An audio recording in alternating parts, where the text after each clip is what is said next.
Excellent, excellent. I'm glad that we were able to see this. My daughter was sitting there going, I want to clap. I'm ready to clap. And I correct. Um, we're going to move towards the panel, but one of the reasons I just wanted to let you all, no, maybe I don't need to. I'll do it in the introductions. Um, well, part of the work here, if we're scared in racial justice ministries, is understanding that our fight for freedom, our fight for justice, is not isolated and separate, but that when one is in one dealing with injustice, we're all dealing with it, and creating an entire industry on it, incarcerating, enslaving people, and saying that it is their fault. It's not just injustice, evil. And so we want to have a conversation both about what we just saw, because I think that she provided a creative way of looking and sharing truth without being preachy, but then really spoke to the heart. But also at the same time created, what I like about this is being able to hear the response of the men afterwards. And so I've got a couple of people to bring to the stage. I'm going to read their bios. I'll invite you all to come up now. Y'all can all come up together. And as you all are seated, then I will read bios. Come on up. Welcome, our panelists, will you? Yes.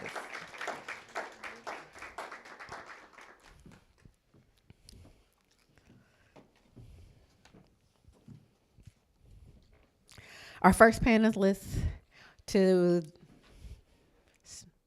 the left, to the right, stage right. I don't know. Is that stage right? Did I say that right? No, it's just all right. Stage left. Thank you. I had to speak to the theater professionals, my children. Is Jeff Nolan.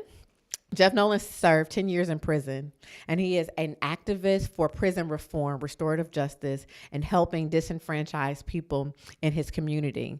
He is the co-author of Locked In and Locked Out, Tweets and Stories on Prison and the Effect of Confinement. We are excited to have you here, and I know you've got something good for us.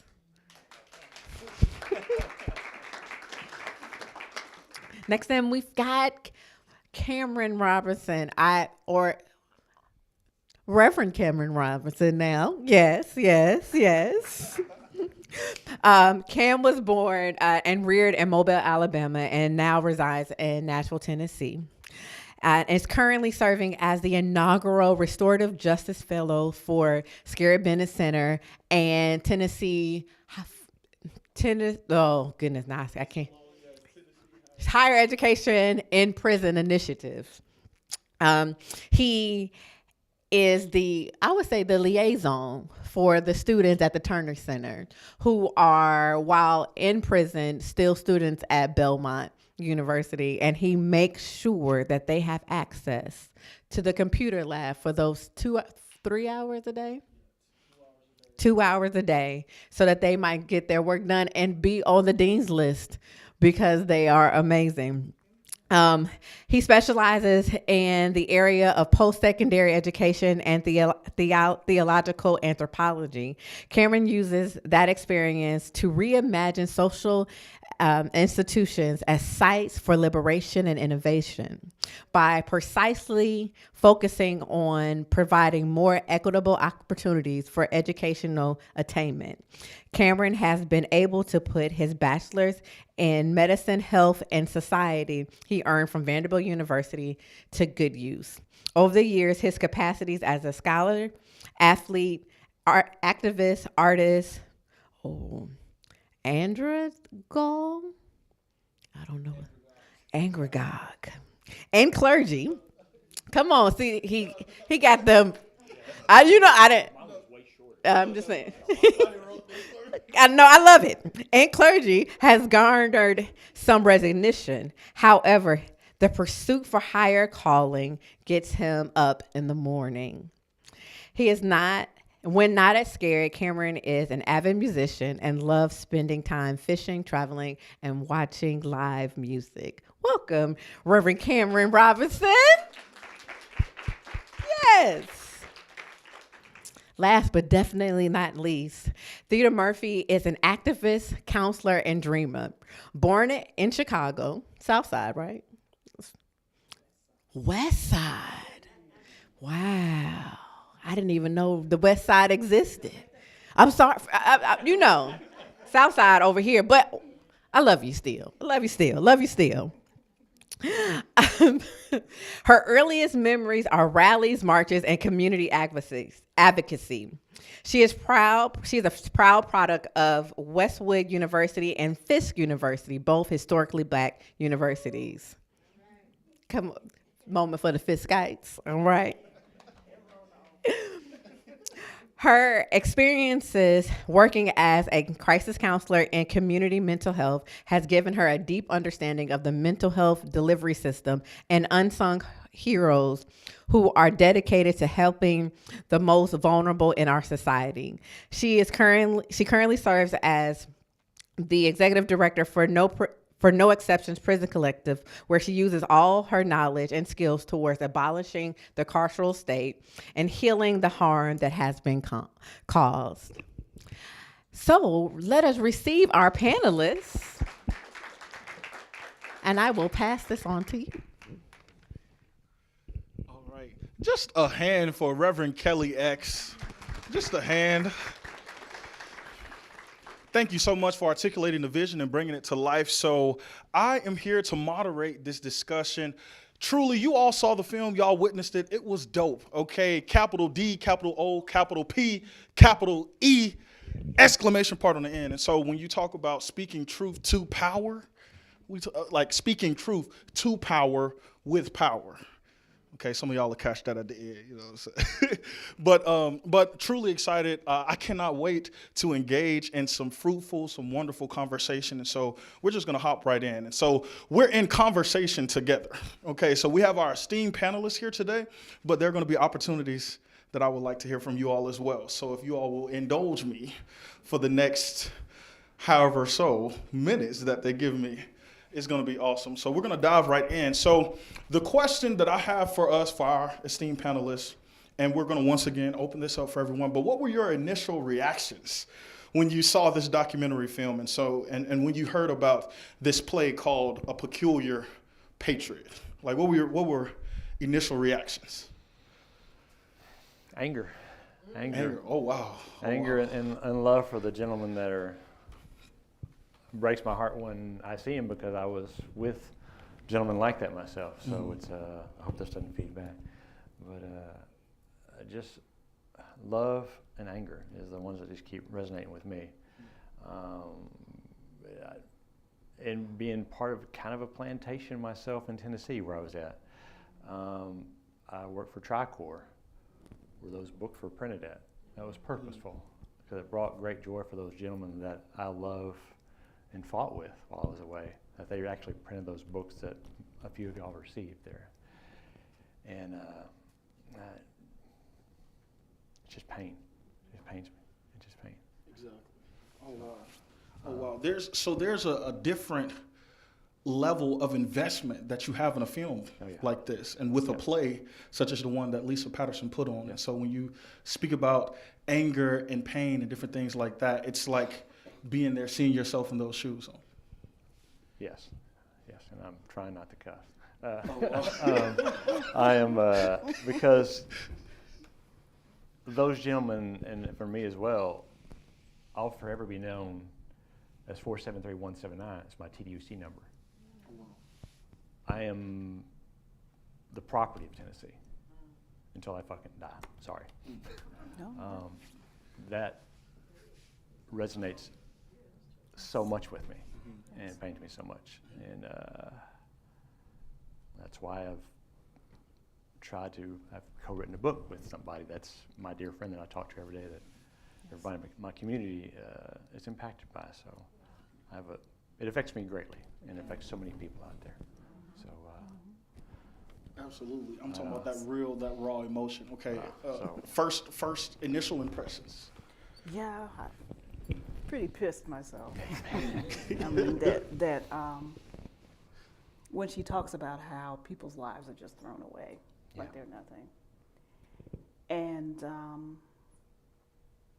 it's amazing how many people are ground up and chewed out of this system. And we out here, we find ways to justify that because it's done all under the rubric of criminality. So these people have done something wrong. These are bad people, so they deserve it. But when you think about the sheer number of people who are caught up in that system, really are all of them bad? Do all of them deserve it? So yeah, that gets in. Then the other thing is that I'm surprised because, like, obviously they didn't know what she was about to do. Because Exactly. I know how hard it is for me to get in just to visit people. They obviously had no idea. I'm telling you. Oh, no. No, I'm done. I'm telling you, like, initial reactions when Dr. X and I, Reverend X and I, speaking into existence. So when we were watching the film, I'm telling you, we're sitting there and the jaw-dropping moments, like you see something that comes across, and so like the camel is like, oh my goodness, like you hear about this plantation prison, or when the quote, and if I remember correctly, the incarcerated individuals have now become the new crops. And so the weight that carries of disregarding people, and then on top of that, justifying their dehumanization and saying you deserve to be dehumanized, you deserve to be in this position. And so I'm telling you, like, the initial reactions, let's scan the room. Let's see, we're gonna do in 3 words or less. I'm gonna just walk around. Initial reactions, anyone, please. Okay. People for profit. People for profit. Oh, wow. Oh, wow. Anyone else? People for profit. Initial reactions. We'll say just too stunned to speak, huh? Speechless.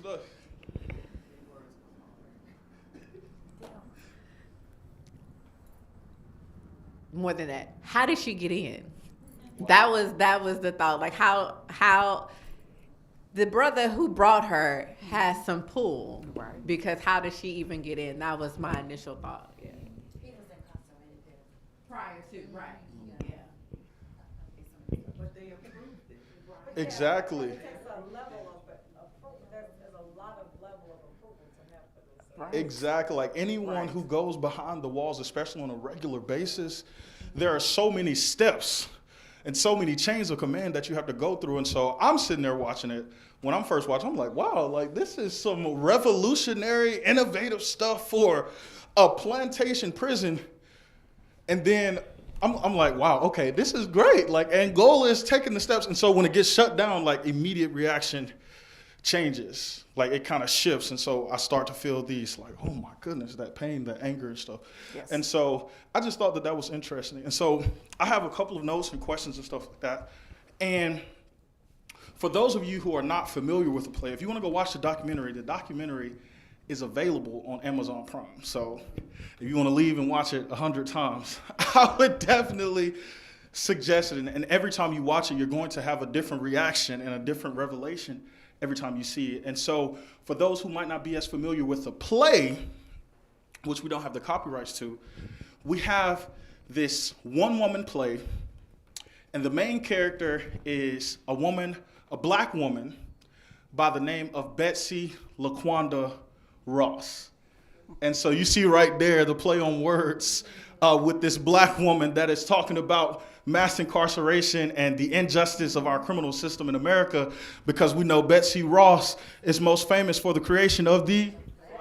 Oh, wow. Okay, we have some history scholars in the building. And so we have this one-woman play of a character named Betsy LaQuanda Ross, who speaks to the injustices and the flaws and the failures of our justice system.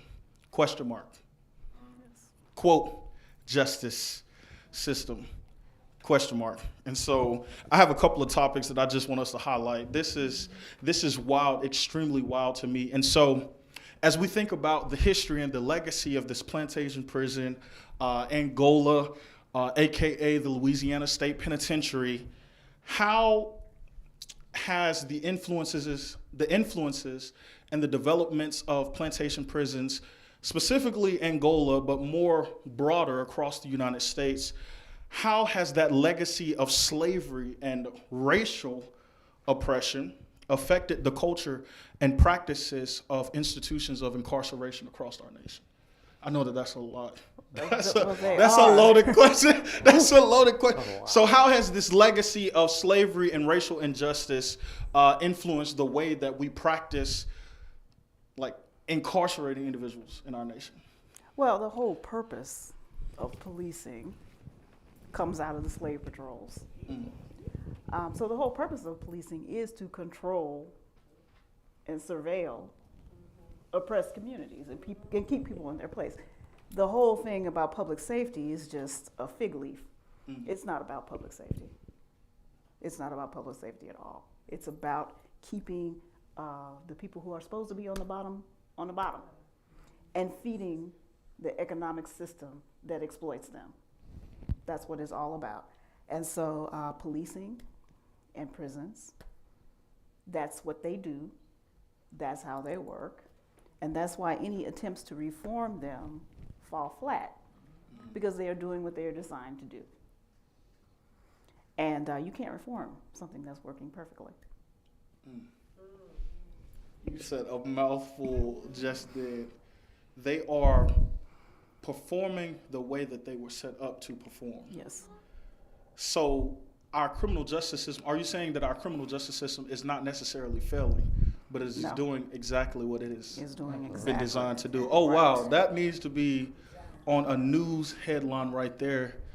And not too long ago, I actually saw a news segment that was speaking to our education system and talking about, like, failing schools in impoverished neighborhoods and marginalized communities, and saying these underperforming schools. And the partner in dialogue was like, there's no such thing as an underperforming school. No. When you look at the funding and the way that it was set up, it's performing the way that that community or that government or that public system, public education system has set it up to perform. Oh, wow. Okay.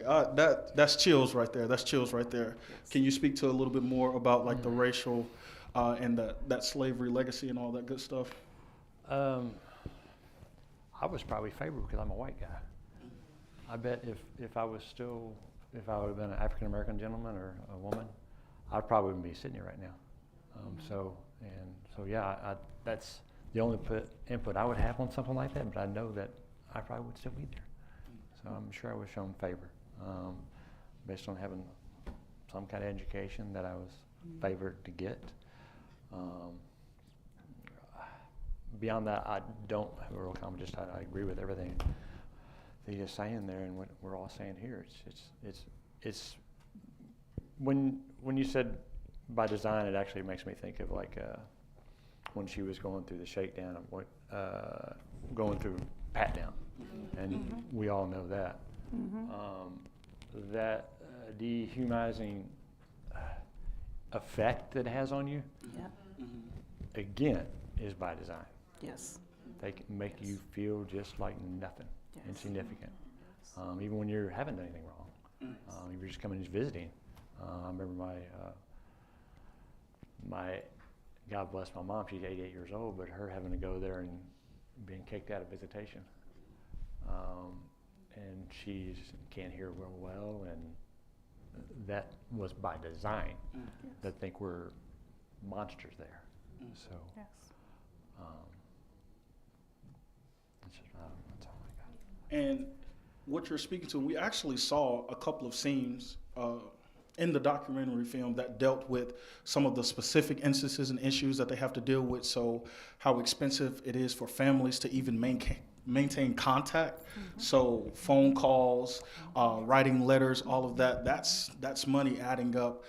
It even spoke about, like, the checks, the visitations, and the long waits and the long hours that one might have to drive to go see a family member. So we saw some glimpses, like I said, in the documentary film, but these are some issues that were highlighted in the play. And so to continue on that topic, and that's a perfect segue, when we think about a system that has been designed to function in this way, what are some of the ethical and the moral implications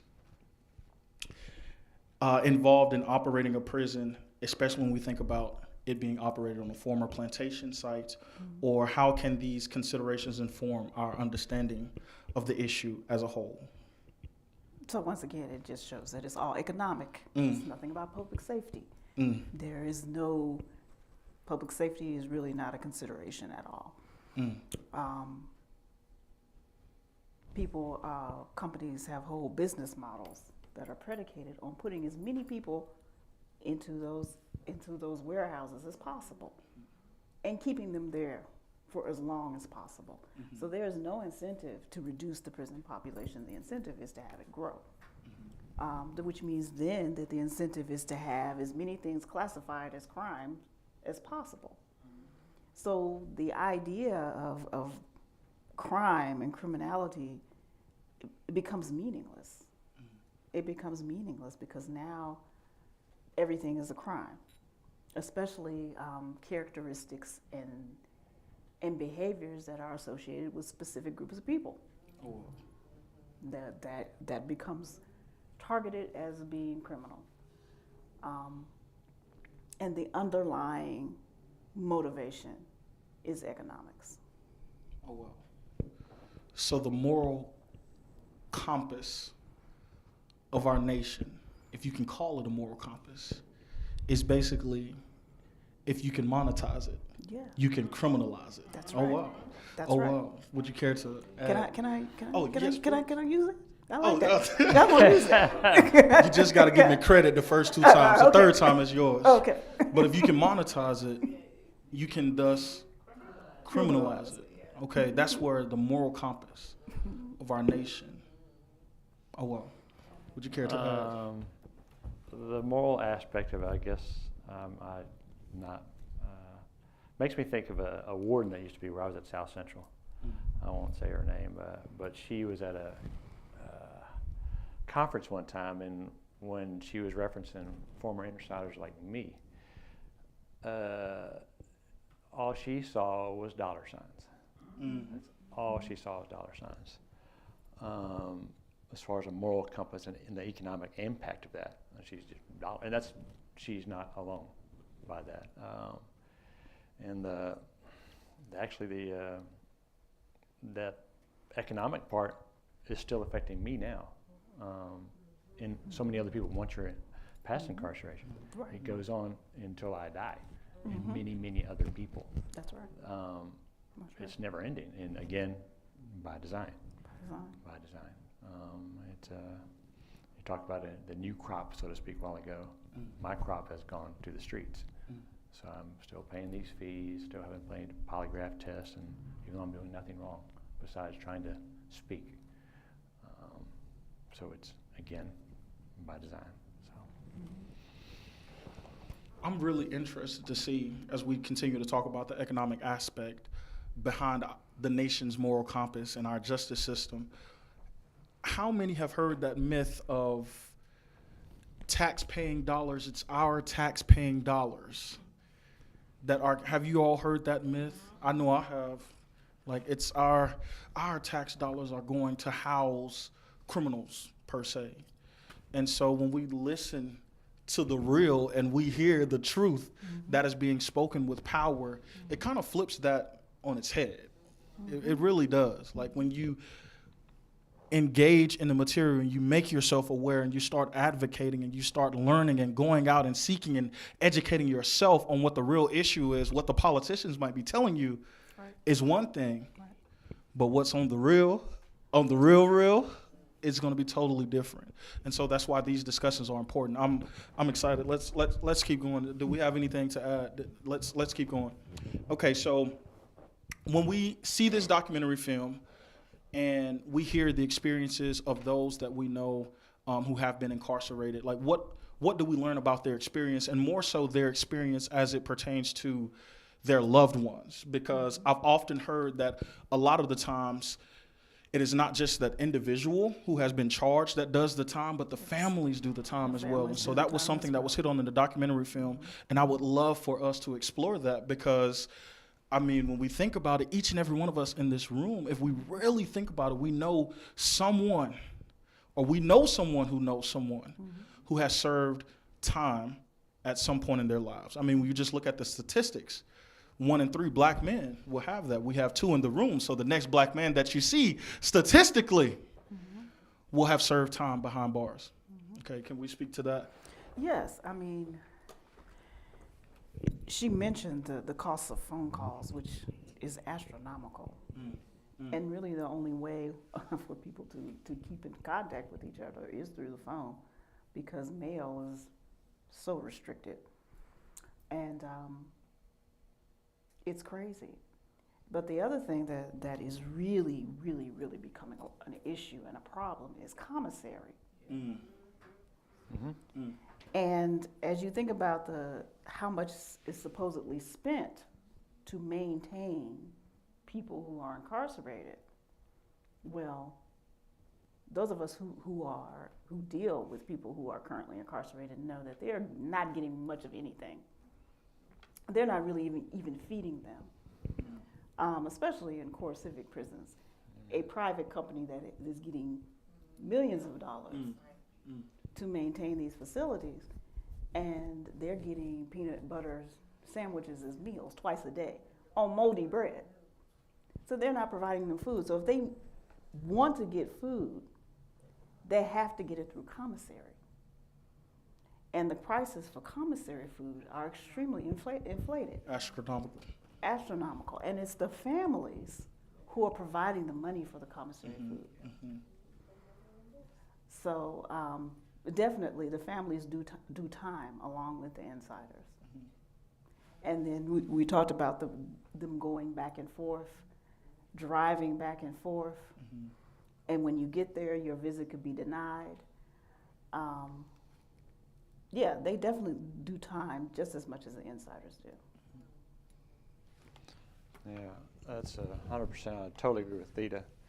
Like phone calls, for example, when I was locked up in 2010. And a 30-minute phone call cost $45. Global Tel, making some money. Yeah. And you spoke about visits that could be turned down. I was thankful to have favor, because this gentleman that got this pulled off, he probably had favor with the staff. Somebody liked him, and that's how this happened. And I had favor with a staff member for my mother's visit not to cancel, because she was parked in the wrong parking place. My mother's from Texas, I'm from Texas. She drove all the way from Texas to Tennessee here. And after an hour of the visitation, the staff member that I knew did not like this person. I smiled and acted like a good little slave or whatever, and tried to get favor. Says, "I'm sorry, ma'am," and she was not talking to me, she was talking to my mom. "Your visit's about to be canceled." And I was boiling angry. That was probably one of the first visits, or very few visits I had from my mom. I was going to be canceled because she parked in the wrong parking place. And then I intervened in the conversation that they were having across the table, because I had to keep my hands on the top of the table. If I put my hand underneath the table, the visit could be canceled, because they think I'm exchanging something. I kept my hands on the table, and then I grabbed her driver's license, her Texas driver's license, and slid it across to the staff member and said, "She came from Texas," and as calm as I could possibly say it. And she says, "Well, I'm sorry, she parked in the wrong place." She's 80 years old. She came from Texas. I must have this visit. And after saying that 3 or 4 different times, the visit was not canceled. That's just because I had favor with that staff member. If it had been someone else, and I may not have looked the way I look and talked the way I spoke, it may have been canceled.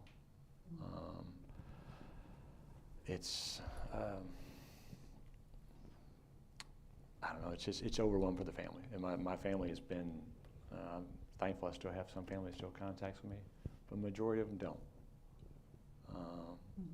Majority of them don't. I have a new family now, which chosen family, and I can't thank them enough for being part of my life. I wanted to say something else that we talked about a while ago. Was the staff also kind of does time too. Y'all may not know. Some people on the outside of the free world, so to speak, don't know what staff members look like. They think, oh, well, they're just all buff, athletic people that are physically fit and they can handle it and keep people safe. And that is not true. Mr. Wallace was a CEO in Discovery Bee Pod in South Central. Mr. Wallace could hardly get up the stairs. So if a code goes off and somebody as insider has a heart condition, Mr. Wallace has to navigate up those stairs. He can hardly walk up those stairs because he's 78 and just trying to make some money. And he's working 16 hours a day because other staff members don't come in. And I feel for him, you know. But that's a real part that, you know, it's again, by design, it's for staff members and insider, it's terrible. And there's countless examples of more than just Mr. Wallace, countless. There's the few exceptions that they actually are able to do their job respectfully and physically. So. This is really enlightening. And for those, I know my journey inside and going on a weekly basis, it was a surreal experience to see the lived experiences like play out right before your eyes of like the conversations, seeing the commissary prices, all of that, like the interactions with guards. One day I remember it was raining.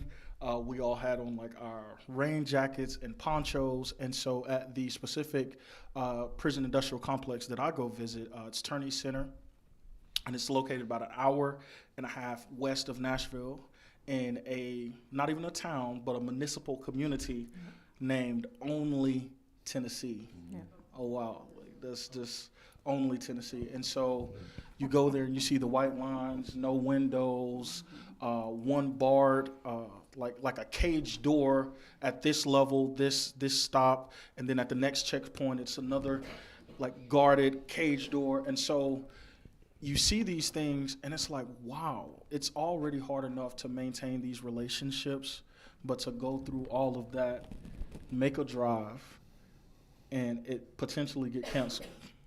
Or the prison receives money from the state to feed, but you find yourself just trying to get nutrition from astronomical prices in commissary. Right.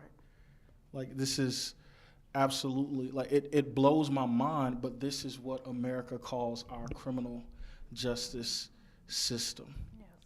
And it's this way, as we have discussed, by design. By design. Okay. Yes, please. I don't know what you'll think about but I go to Riverbend every weekend. I have for about 7 years, and the food is awful. And all you're saying about the food and the commissary, but I see all that land out there, and I've thought, growing food can be very life-giving. And I've thought many times, gee, if these guys could get out and have a garden, grow some food, at least. And I'm speaking to when humanity is possible, like having those men out there farming, but farming like they were on a plantation with men with guns standing over them, like if you do, where, another choice could be, let's go out and plant some vegetables and talk about nutrition. And I mean, the way they just take the humanity out of everything, when it would be so easy to grow some tomatoes. Let's grow some lettuce. We could have some, but not do it with men on horseback and guns, but do it, you know what I'm saying? Yeah. I mean, there are these choices that they just make over and over and over and over and over and over again to complete. And what you're saying about when you go out there to visit them. They make it, they want to make it as hard as possible. And they'll tell you you got to leave because you got, I had on like a sweatshirt one day and they told me they could see through it, so I couldn't go in. Anyway, I was really struck by that because like I said about the food, it just seems like there's a place where you could do something different and you could do something good. Yeah, I mean, the choices that they make. You can't wear an underwire bra because, you know, women are always whipping that underwire out that bra and cutting people with it. You know, that's a security risk.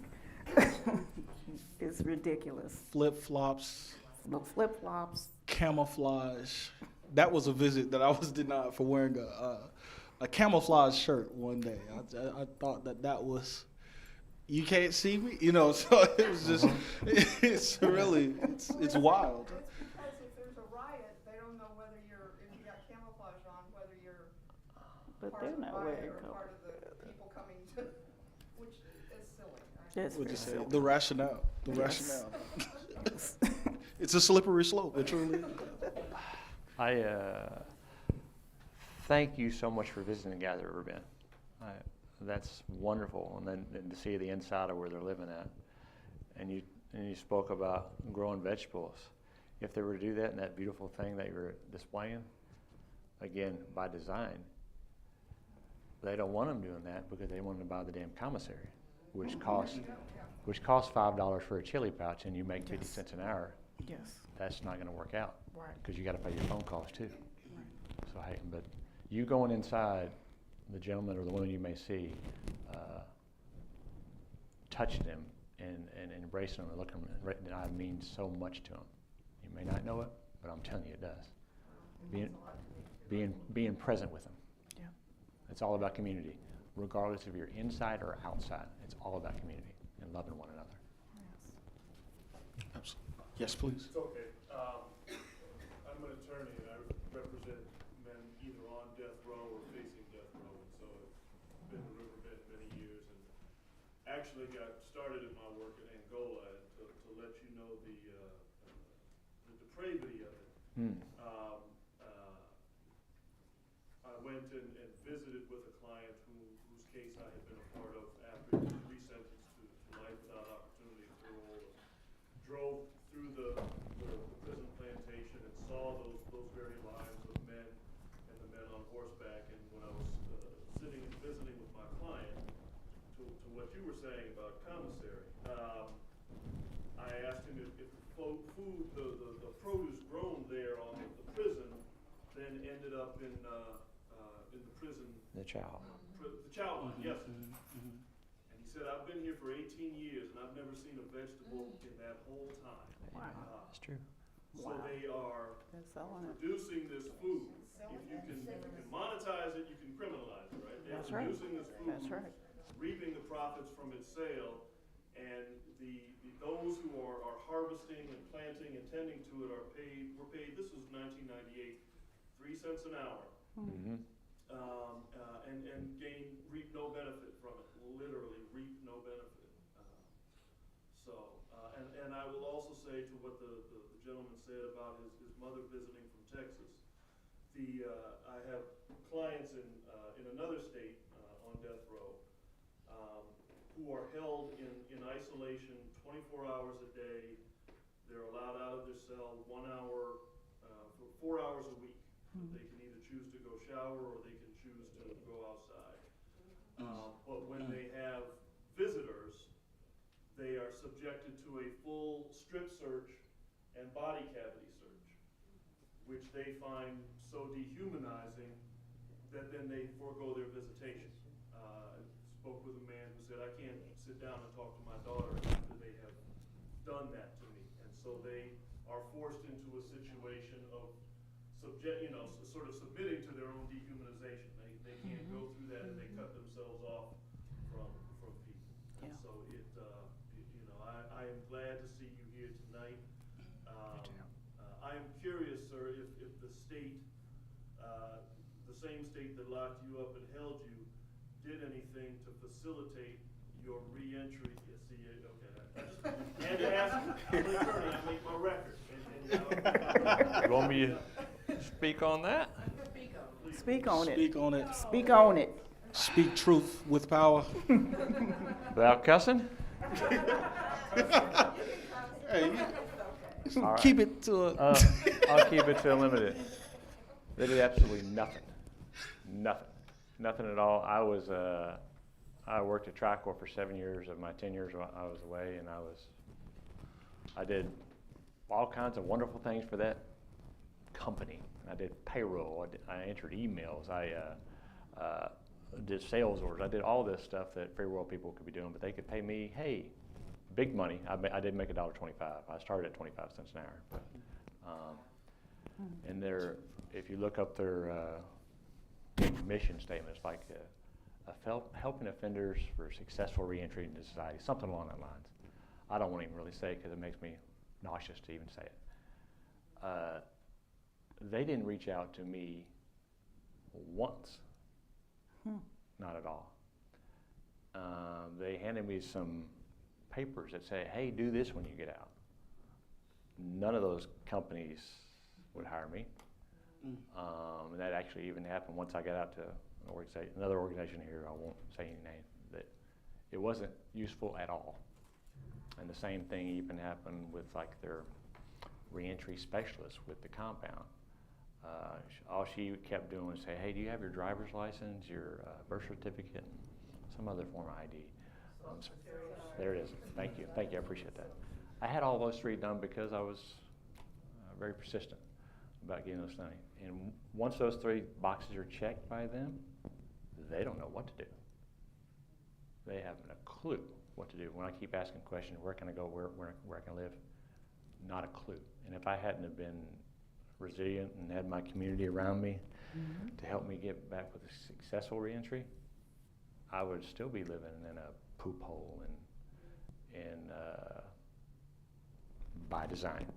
Yeah. They want people to live in fearful of speaking.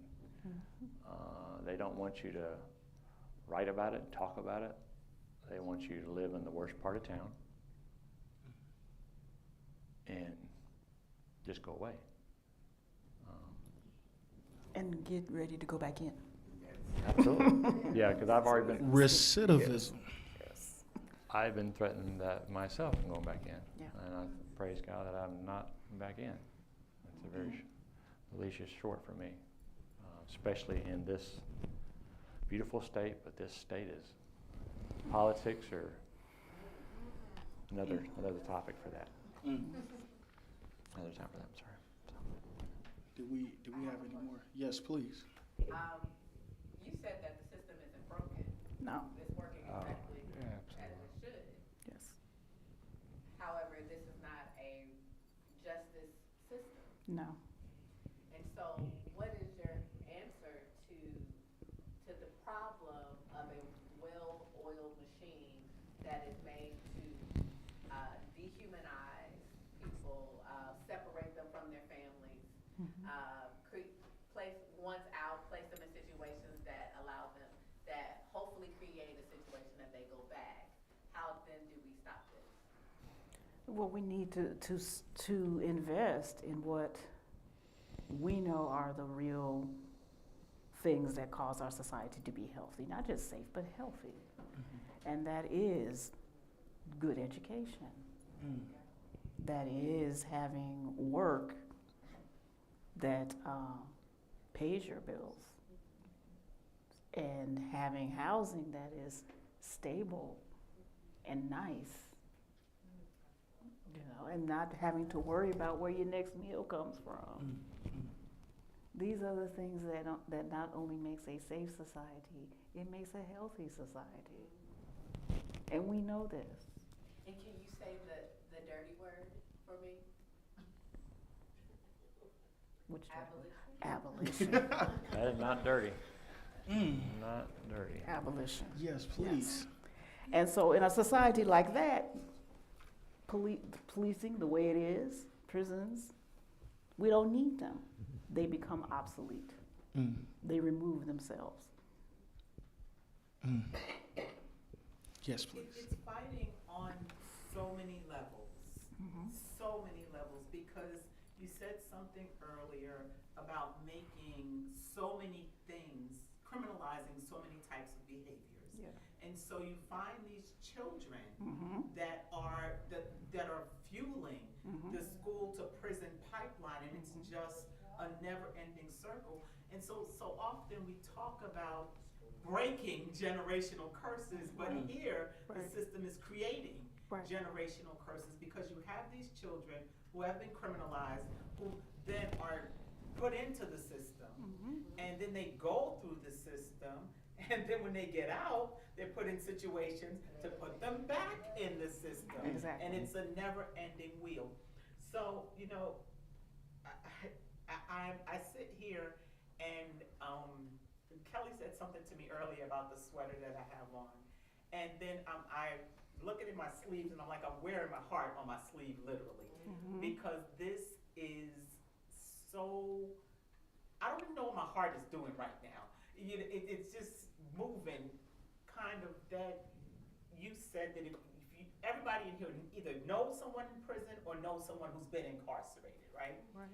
So I'm thinking about this whole commissary thing, because just last night, before I left New York to come here, my brother called me to send some money to someone who was in prison that he knows. And I'm saying to myself, and I'm like, well, you know, it's actually food. Because, and I'm saying, but food? What do you mean send him food? And I'm feeding him. And I mean, literally, when he set me on this site to do this, I literally lived this last night. The amount of macaroni and cheese that I could make for what I paid for last night makes me want to holler. And I'm serious. And I'm like, how is it that we live in a society that you claim people are paying their debt to society, but who's really paying the debt? Right. Who's really paying the debt? Because if they're not feeding these people, and I just say with I think this lady was the dehumanization of it all. At some point, I don't really care what they've done, but we as a people, as a country, have to understand or even realize that this person is somebody something. Yes. Somebody. They are Yes. somebody. They matter to someone. Right. And if we don't, at the very heart of it, think that there for the grace of God go I, then I don't understand how any of this is supposed to change. And the people who, and that's why I said people for profit, because that's the first thing that was, you know, Lisa said it, that it's all about the money. It's all about the Because you, and I've always said, no matter what it is, politics, prison, whatever, follow the money. That's right. Because somebody is profiting from it. That's And as long as somebody's making money from it, the fight is going to be hard. Because when you start to mess with people's money, things happen. That's right. Because I know if you start to mess with mine, things going to happen. It is what it is. And it just, my heart right now is just really conflicted. And I'm probably, you know, and I just think, I'm thankful. I'm going to out myself here. I'm thankful that I retired from the New York City Police Department. And I thank God that in my 21 years in that job, that I was never a person who was more about arresting people. I was more about a person, and this is to, excuse my expression, piss off my bosses when I could make the collars. But it was more about, why did you do this? Why did you feel this was necessary? Can we get to the root of the problem so that you don't do this again? Right. So I wasn't what you call a good cop. I was like, you know, one of these do-gooders, tree hugger type of people. But again, realizing at some point we have to be human. Because that was never my parents' dream. Let's be real. My father was mortified when I decided to become a police officer after all the money he paid to my college, my education, but that's another story. But the thing is, the one thing that always stuck with me for those 21 years, 2 months, and 23 days, and because the one thing that they said is my dream for you, but what you need to understand is you need to always treat every person you encounter the way you would want us to be treated. And that carried me. So that's why I wasn't really arrest them, lock them up. Now let's be serious. There were some people I had to lock up for the things that they did, but you made a choice and now I have to make a choice as well. Yeah. I have to do what I have to do. But never did I ever mistreat anyone. And again, because it's somebody. That's right. And I just don't think that people get that. And again, not all correctional officers are bad. My twin brother is one, but he can be a handful. But it's just to say, but they have lives too, right? They do. want to go home at the end of Absolutely. the day. Just, and you don't have, I just believe that no matter what it is, you don't have to mistreat anybody I agree. to get the job done. Yeah. But we as a society are mistreating people Yes. every day. Yes. The man I visit, if I told you what happened to this man from the time he was born to the time he was a teenager, what was done to him, no intervention, nobody doing nothing. People putting him in situations where things got done to him and not doing anything. Nothing. And then he does something, he did something bad. Yeah. He's all, but there's no responsibility from our society to take care of him. Yes. Of him. Yes. Oh, wow. But now they want to kill him. Yes. Oh, wow. Yes. Tell me, this is awesome. Where are we?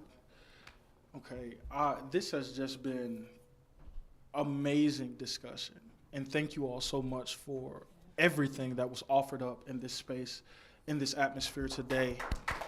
I'm telling you, I am full. I mean, we've talked about like just something as simple as like food, commissary, and that being an answer to a prayer as simple as give us this day our daily bread.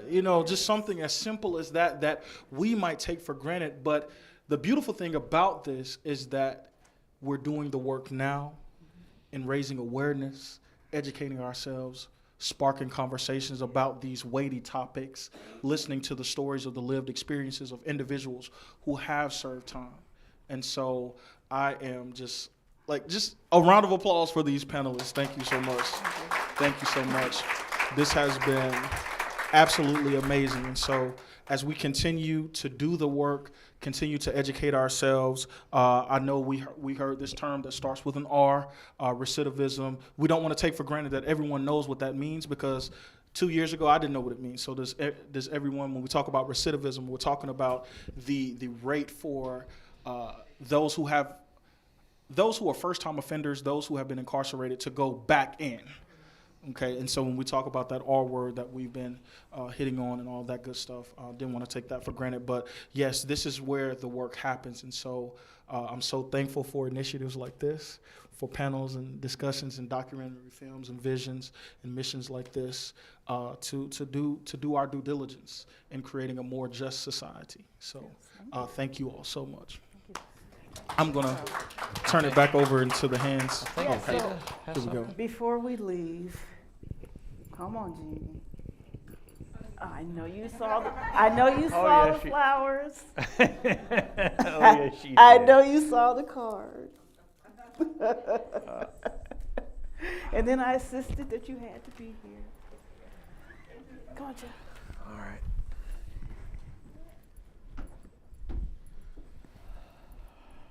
Jeannie has been my co-director and my partner for how long now? It's been a long time. And she's leaving us. She's leaving me by myself. And I wanted to acknowledge her before, in front of all of you, for all the work that she has done for Tennessee. Removing the exception from slavery from the state constitution. All the work that she has done to kick ass against core civic. That's Jeannie. This is my partner. I'm gonna miss her. And I just want to just give her this and show appreciation. The state of Tennessee owes her a huge debt. Yeah. I have no gifts for this wonderful person right here, but she actually wrote the foreword in the book out there. And the reason I'm standing here with some maybe sense of strength is because she used to be the prison chaplain at River Bend. And my co-author was Tony Vick. And Tony Vick, well, I'm gonna cry. Worked with Jeannie Alexander. It's my co-conspirator.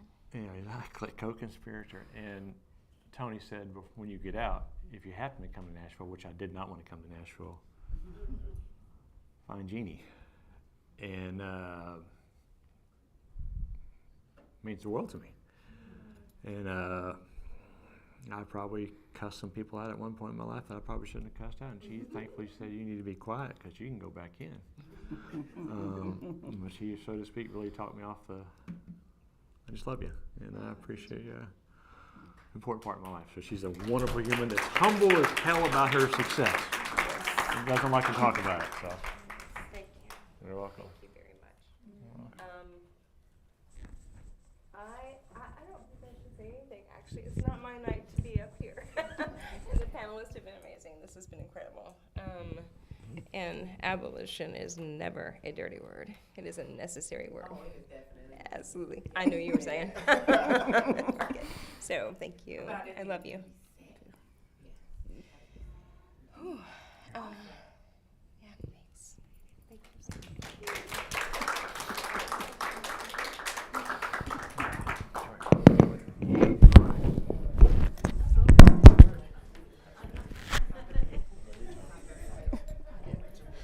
We're going to turn it over into the hands of our incomparable executive director, the Reverend Esquire Sondrea Tolbert. Amen. Let us indeed give our panelists a round of applause. Thank you again for our panelists. Thank you again, Theeda, the No Prison Collective. Thank you so much.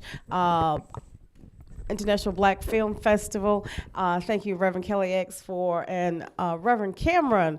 Cameron Robinson is our, you've heard it say it before, but he is our inaugural fellow for the THEI program, where Scarritt has partnered with THEI to provide services for those that are behind prison walls who are getting education. And so therefore, it is a part of our initiative of transformative education. And we thank you all so much for being a part of this tonight. And so if you are excited about that type of work of transformative education, spiritual formation, as well as women's empowerment and racial justice, then we invite you to come alongside us and partner with us as we continue to create a more just world here at Scarritt Bennett. And I would be remiss if I did not say, because my sales marketing development person is here, that there are several ways to give to Scarritt, and that you can go on our website and give to Scarritt, so that we can continue having forums such as this and doing it in a free manner so that people have an opportunity to be here. I hope you enjoyed the food as well. It's because we like to try and offer that type of radical hospitality as well. But thank you all so much for coming. This is really a full circle moment for me tonight, because not only have I been involved in the criminal justice portion, working in the criminal justice system, but many times I have visited Riverbend with my clients, as well as been on the other side of when something was not going right in the criminal justice system of where they were housed, that they would write me love letters in my other employment. I call them love letters. They were actually letters about, hey, I need the judge to do X, Y, and Z. I need you to do this for me. Love letters that I had to respond to. But it is the work is so prevalent that needs to be done to make sure that people understand that these are our sons, daughters, brothers, sisters, cousins that are behind prison walls. They're not cattle. They are not dogs. These are people. And so, therefore, they are most certainly need food, clothing, and shelter while adequate food and clothing, shelter while they're there, and that it should not cost a family an arm and a leg. Because what people don't also know is not only do they have to pay for commissary, to pay for calls, those calls are also monitored and recorded, so you have no privacy. Not only that, every time that you come to court, you're having to pay court costs. You're racking those up as well. Then when you get out, should you get out, you have to have fees to report, and fees to make sure that you have housing, and make sure that you are, and then they're not even able to sometimes get a decent job because you have that number and that you're recognized by a number and not a name. So there is so much work to be done, Theeda, and thank you all so much for the work that you do, and for allowing us to walk alongside you in this work tonight. And so want to leave you with a challenge tonight, a challenge to find an opportunity for you to invest in someone that was formerly incarcerated. A challenge for you to invest in somebody that is currently incarcerated. To find ways to hook up with programs, to hook up with organizations, to help them do the work. So that is our challenge tonight. And thank you all so much for coming, and make sure you come back again and again, where we most certainly want to continue to offer you radical hospitality. Thank you all to the board members that are here as well tonight. Thank you that are in town. But we thank you all so much, and have a wonderful evening, and God bless.